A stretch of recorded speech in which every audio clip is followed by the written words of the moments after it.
Assalomu alaykum hammaga. Xo'p, расходомер kollektorimizni birinchi havo chiqarish, keyin ligirovka qilishni ozgina tushuntirib o'tmoqchiman.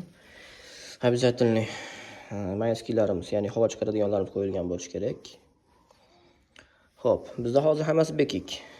Kelish mana o'sha ochiq, podacha ham, obratga ham ochiq holatda, lekin bularimiz bekik holatda. Xo'p, nima qilamiz bu yerda? Zapravka yana birinchi havosini to'g'ri chiqarish uchun obratgani ochamiz. Ko'rdinglar? Ichiga suv yurdi. Bitta qilamiz bu ishni. Ichida havolar ketishni boshladi.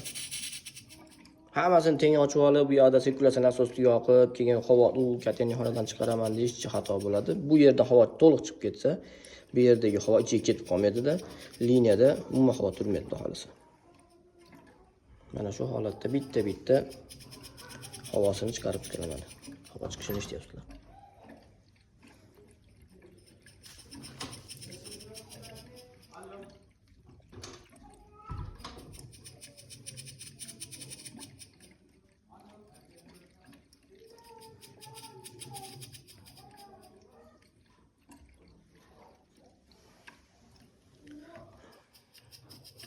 Havo tugagandan keyin bunisini bekitiladi.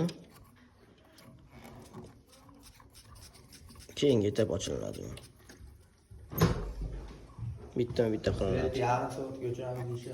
O'chirishmay tursin, ozgina ishimiz qoldi. Sabr tursin, jichcha.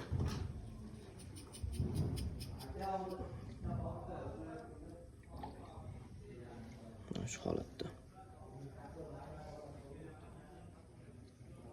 Hammasidan to'liq havo chiqib ketgandan keyin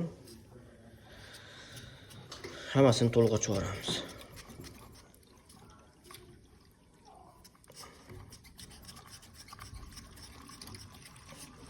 Sirkulyatsiya nasosini obязательно yoqib qo'yamiz bundan keyin.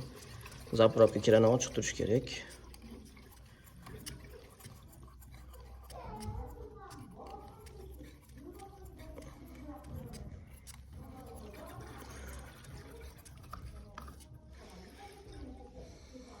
Bu endi albatta servis period yo'q holatda qilinadigan ishimiz. Shuna qilib havosini to'g'ri chiqarish shunaqa holatda bo'ladi. Xudo xolasa mana havo qolmadi, havo chiqish to'xtadi.